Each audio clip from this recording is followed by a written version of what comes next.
نحمده ونصلي على رسوله الكريم اما بعد فاعوذ بالله من الشیطان الرجیم بسم اللہ الرحمن الرحیم۔ میرے عزیز دوست، میرے عزیز ناظرین، میں اس وقت کویت سے صبح کی نماز پڑھ کے نکلا ہوں سمندر کی سائڈ پر، اور پروگرام یہ تھا کہ آج ہم ایک ایسا سلسلہ شروع کریں، کوشش کریں سمجھانے کی کہ دیکھیے ہم انسان اس دنیا میں کیوں آئے، کس لیے آئے، ہماری حیثیت کیا تھی اور ہمیں کیوں بھیجا گیا۔ ہم سے پہلے کون سی وہ مخلوقات تھی جو رب العالمین کے پاس موجود تھی۔ ان تمام مخلوقات میں سے جو مشہور و معروف تھے وہ تھے جنات اور فرشتے۔ اللہ سبحانہ تعالیٰ نے یہ ساری چیزیں جو ہیں وہ انسان کے لیے پیدا کی۔ ابھی آپ دیکھیں تو یہ جو سمندر ہے یہ میری بیک سائڈ پہ ہے، اور میرے سامنے جو ہے اس وقت وہ قبرستان ہے۔ یہ پرانا قبرستان ہے جو جب کویت چھوٹا تھا اس سے کم لوگ تھے، اور یہاں کا جو سلسلہ ہے قبرستان کا وہ یہاں پر سمندر کے بالکل کنارے پہ تھا۔ تو شروع کرتے ہیں ہم بسم اللہ الرحمن الرحیم سے کہ اللہ سبحانہ تعالیٰ نے جب انسان کو خلق کرنے کا، بنانے کا ارادہ کیا، تو اللہ سبحانہ تعالیٰ نے اپنے جو مخلوقات میں سے وہاں پہ لوگ موجود تھے جن میں جنات اور ملائکہ اور باقی مخلوقات بھی تھیں، ان سب کو جو کہا اس کا سلسلہ ایک یہ تھا کہ دیکھیے میں زمین پر ایک اپنا نیب بنانے والا ہوں۔ ایک صلاح پوچھی، ان سے ایک مشورہ پوچھا کہ آپ لوگوں کی کیا صلاح ہے۔ تو جو علم اللہ سبحانہ تعالیٰ نے انسان کے بارے میں دیا ہوا تھا جنات اور ملائکہ کو اور باقی مخلوقات کو، تو سب نے کہہ دیا کہ رب العالمین ہم تیری تسبیح کرنے والے بہت ہیں، انسان کو کیا بنائے گا، وہ فساد کرے گا، قتل و غارت کرے گا، برائیاں کرے گا، لوگوں پر ظلم کرے گا۔ لیکن اللہ سبحانہ تعالیٰ نے کہا کہ انی اعلم ما لا تعلمون، کہ جو میں جانتا ہوں وہ آپ لوگ نہیں جانتے۔ تو اسی سلسلے میں اللہ سبحانہ تعالیٰ نے اپنی اسی بات کو ثابت کرنے کے لیے سارا یہ جو سلسلہ ہے وہ کیا۔ ابھی دیکھیں بسم اللہ جب ہوئی، جب اللہ تعالیٰ نے ملائکہ سے اور جنات سے اور جتنی مخلوقات تھی سب سے کہا کہ میں زمین پر ایک نیب بنانے والا ہوں، آپ لوگوں کی کیا صلاح ہے، کیا مشورہ ہے، تو سب نے یہی کہا کہ بھئی جو علم ان کے پاس تھا اس کے مطابق انہوں نے بات کی۔ لیکن اس کے بعد اللہ تعالیٰ نے کہا کہ جو میں جانتا ہوں وہ آپ لوگ نہیں جانتے۔ پھر اللہ تعالیٰ فرماتے ہیں کہ میں نے ہی اب آدم علیہ السلام جو تھے ان کے لیے، ایک انسان کے لیے، بنی نوع انسان کے لیے ایک تعلیم الگ سی رکھ دی، وہ علم سکھایا جو باقی مخلوقات میں سے کسی کے پاس بھی نہیں تھا۔ اس وقت چونکہ کیمرہ دوسرا نہیں ہے تو میں دور بیٹھا ہوں، میری اس بات کو محسوس نہ کیجیے گا، صبح کا وقت ہے اور اتنی روشنی بھی نہیں ہے۔ اینی ہو بات کرنے کی ہے اور وہ میں کرنا چاہتا ہوں۔ تو اللہ تعالیٰ نے یہ کر کے پھر آدم علیہ السلام کو خلق کیا۔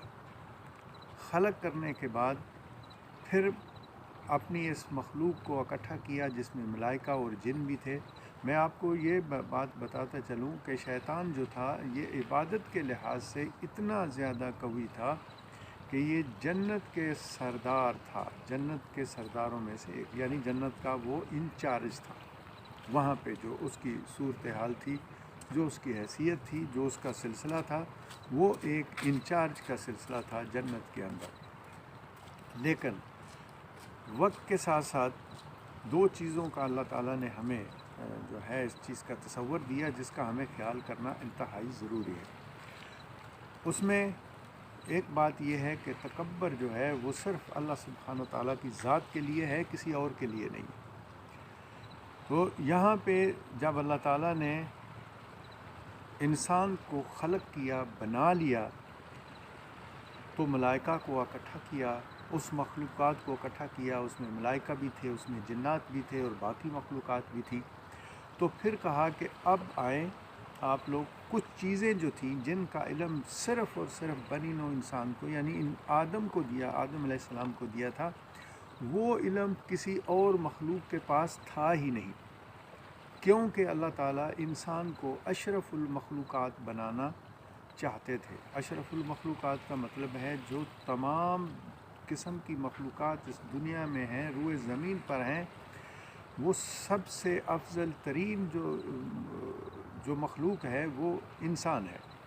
تو اس چیز کو ثابت کرنے کے لیے اللہ تعالیٰ نے انسان کو وہ علم سکھایا جو کسی دوسری مخلوق کے پاس نہیں تھا۔ تو جیسے ہی یہ معاملہ شروع ہوا تو اللہ تعالیٰ نے تمام مخلوقات سے کہا، کچھ چیزیں جو تھیں، وہ جو علم جو انسان کے پاس تھا کسی اور کے پاس نہیں تھا، وہ سامنے رکھی چیزیں، اور ان تمام جو مخلوقات تھیں ان سے کہا کہ بھئی اگر آپ لوگ سچے ہیں تو مجھے ان چیزوں کے نام بتاؤ۔ اب ظاہر ہے ان کے پاس وہ علم نہیں تھا، تو انہوں نے کہا کہ رب العالمین ہمیں تو آپ نے یہ علم نہیں سکھایا، ہم نہیں جانتے۔ پھر اللہ تعالیٰ نے تمام مخلوقات کے سامنے آدم علیہ السلام کو کہا کہ آپ آؤ اور ان چیزوں کے نام بتاؤ۔ اب چونکہ انسان کو، آدم علیہ السلام کو وہ علم دیا تھا جو مخلوق میں کسی اور کے پاس نہیں تھا، لہٰذا اس وقت کی جو صورتحال ہے اس کو دیکھتے ہوئے آدم علیہ السلام کے پاس جو علم تھا انہوں نے فر کر کے وہ ساری چیزوں کے نام بتا دیے۔ جیسے ہی نام بتایا تو اللہ تعالیٰ نے کہا کہ میں نے نہیں کہا تھا کہ زمین و آسمان کے اندر اور اوپر والے تمام باتوں کو میں جانتا ہوں، انی عالم ما لا تعلمون، لہٰذا اب اس کو سجدہ کرو۔ یہاں سے آ کے جو ہے وہ رپڑا شروع ہوا۔ جب اللہ تعالیٰ نے سجدے کا حکم دیا تو تمام مخلوقات سجدے میں گر گئیں، ماں سوائے شیطان کے۔ یہ جو ابلیس تھا یہ کھڑا رہا، اس نے تکبر کیا، اس نے غرور کیا۔ اللہ تعالیٰ نے اسے پوچھا کہ تو نے اس کو سجدہ کیوں نہیں کیا جس کو میں نے اپنے ہاتھوں سے بنایا۔ اللہ تعالیٰ قرآن پاک کی کچھ صورتوں میں یہ بھی ذکر کرتے ہیں کہ میں نے جس کو اپنے ہاتھوں سے بنایا تو نے اس کو سجدہ کیوں نہیں کیا۔ تو شیطان نے کیا ریزن دی؟ شیطان نے کہا کہ دیکھیے میں اس سے افضل ہوں، یعنی وہ غرور آ گیا، تکبر آ گیا اس کے دل میں، اس کے دماغ میں، کہا کہ میں اس سے افضل ہوں۔ اللہ سبحانہ تعالیٰ نے فرمایا، پوچھا کیسے تو اس سے افضل؟ کہا کہ میں آگ کے شعلے سے پیدا ہوا ہوں اور یہ ایک گندی مٹی سے پیدا کیا گیا ہے۔ اللہ تعالیٰ نے فرمایا کہ تو مردود ہو گیا، تو نے میری حکم عدولی کی ہے، تو جس سیٹ پہ ہے یہاں سے اتر جا۔ اس کو جنت کے اس چارج شپ سے ہٹا دیا گیا اور آدم علیہ السلام کو کہا اور اماں حوا سے کہا کہ اب آپ دونوں اس جنت میں داخل ہو جاؤ۔ اب یہاں پہ آ کے انسان کی جو آزمائش ہے وہ سٹارٹ ہو گئی۔ جیسے ہی کہا کہ اس جنت میں داخل ہو جاؤ، لیکن اس درخت کے قریب نہیں جانا۔ ایک درخت کا بتا دیا، اس میں مختلف روایتیں آتی ہیں، کچھ کہتے ہیں وہ گندم کا بوٹا تھا، کچھ کہتے ہیں کھجور کا تھا، کچھ کہتے ہیں سیب کا تھا۔ اینی ہو جو کچھ بھی تھا وہ اللہ تعالیٰ اور اس کے رسول صلی اللہ علیہ وآلہ وسلم اور اس کے خاص بندے جانتے ہیں، ہمیں اس چکر میں پڑنے کی ضرورت نہیں ہے۔ تو اس میں جو صورتحال بتائی گئی، اللہ نے کہا کہ ٹھیک ہے آپ لوگ جنت میں داخل ہو جاؤ، لیکن اس درخت کے قریب نہیں جانا۔ اب انسانی فطرت اگر دیکھی جائے تو کوئی بھی شخص اگر آپ کے ہاں مہمان آ جائے یا آپ کہیں چلے جائیں مہمان، تو آپ کا دوست یہ کہے کہ دیکھیں جی تندور بند ہو گئے ہیں، روٹی کا اور کوئی انتظام نہیں ہے، اب صرف 2 روٹیاں ہیں یار، اسی میں گزارا کر لینا، تو انسان کی ایسی فطرت ہے کہ اس کو بھوک زیادہ لگ جائے گی، وہ 3 سے 4 روٹیوں کا سوچنا شروع کر دے گا۔ اگر اسے نہ کہا جاتا تو ممکن ہے کہ وہ اسی کا اسی طرح جو ہے وہ کھڑا رہتا اور ذرا بھی اس میں پرواہ اس کو نہ ہوتی، ہو سکتا ہے 2 روٹیوں میں ہی اس کا پیٹ بھر جاتا۔ لیکن یہ انسانی فطرت ہے، انسان کی فطرت میں یہ چیز رکھ دی گئی ہے کہ جس چیز سے اسے منع کرو وہ اس کی جستجو ضرور کرتا ہے۔ عربی میں اس جستجو کو کہتے ہیں وسوسہ۔ تو جو وسوسہ ہوتا ہے وہ شیطان کو موقع دیتا ہے، یعنی شیطان کا روڈ ہے وہ جہاں پر چل کر وہ انسان کے پاس چلا جاتا ہے۔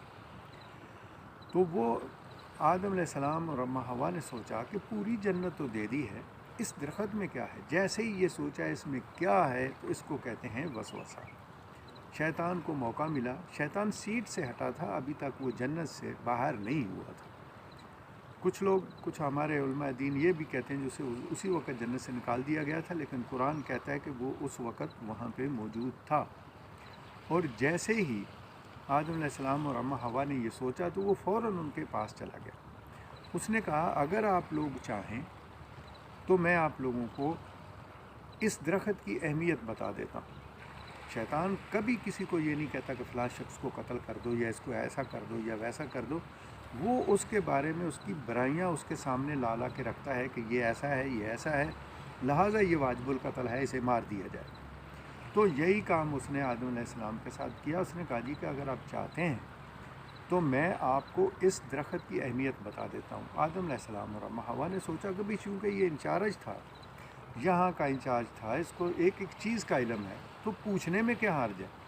تو وہ پوچھنے لگ گئے اور شیطان نے بتانا شروع کیا، ایسے چکر میں لایا کہ ان سے کہا کہ اگر آپ لوگوں نے اس درخت کا پھل کھا لیا تو یا تو آپ فرشتوں میں سے ہو جاؤ گے یا پھر کبھی آپ کو موت نہیں آئے گی۔ تو یہ ایک عجیب قسم کا لالچ جو ہے وہ آدم علیہ السلام اور اماں حوا کو دیا اور ان کو پھسلا دیا، ان کے کرتب سے ہٹا دیا۔ جب کہ اللہ تعالیٰ نے جب آدم علیہ السلام اور اماں حوا کو جنت میں بھیجا تھا، انچارج بنایا تھا، تو انہیں کہا تھا کہ شیطان تمہارا سب سے بڑا دشمن ہے، اس کی باتوں میں مت آنا اور اس کے کسی کہنے میں مت آنا۔ لیکن شیطان نے سب سے پہلا جو وار کیا وہ آدم علیہ السلام اور اماں حوا پہ کیا، اور انہیں اس چکر میں لا کر ان کو ایسا اس چکر میں پھنسایا کہ ان کو پتہ ہی نہیں چلا، انہوں نے اس درخت کا پھل کھا لیا۔ قرآن میں آتا ہے ذاقن شجرہ، ایک لفظ ہوتا ہے ذائقہ، ذائقہ کا مطلب ہوتا ہے چکھنا، ذاق کا مطلب ہوتا ہے کھا لینا۔ یہ بھی ایک فرق میں بتاتا چلوں، ہمارے بہت سارے جو مولانا حضرات ہیں وہ اس قسم کہتے ہیں کہ وہ چکھا نہیں ہے، وہ ذاقن شجرہ، انہوں نے اس درخت کا پھل کھا لیا۔ جیسے ہی کھایا تو ان کی شرمگاہیں ننگی ہو گئی اور پھر وہ رونے پیٹنے لگ گئے، اور ان سے یہ لغزش، یہ گناہ سرزد ہو گیا۔ تو لہٰذا آج ہم اس موضوع کو یہیں پہ رکھتے ہیں، اور کل انشاءاللہ باذن اللہ اس سے آگے کنٹینیو کریں گے۔ آج اس کی پہلی قسط ہے کہ انسان کیا ہے، کیوں پیدا کیا گیا، اور اس کا مقصد کیا تھا، اس کا پرپس کیا تھا، اور اس کو کیا کیا ذمہ داریاں دے کر اس سرزمین پر بھیجا گیا، اور کیا اس کا طریقہ اختیار کیا گیا تھا۔ تو آج جو ہے وہ جمعہ المبارک ہے، اور اس کی دسمبر کی 8 تاریخ ہے۔ آج سے ہم یہ سلسلہ شروع کر رہے ہیں، اور انشاءاللہ تعالی ہر روز اس پر اسی طرح بات ہوتی رہے گی۔ تو کل ہم اس کو آگے کنٹینیو کریں گے کہ اس کے بعد آدم علیہ السلام اور اماں حوا کے ساتھ کیا ہوا، اور ہم اس دنیا پر کیسے پہنچے۔ اس کے ساتھ ہی اجازت چاہتا ہوں، اللہ حافظ۔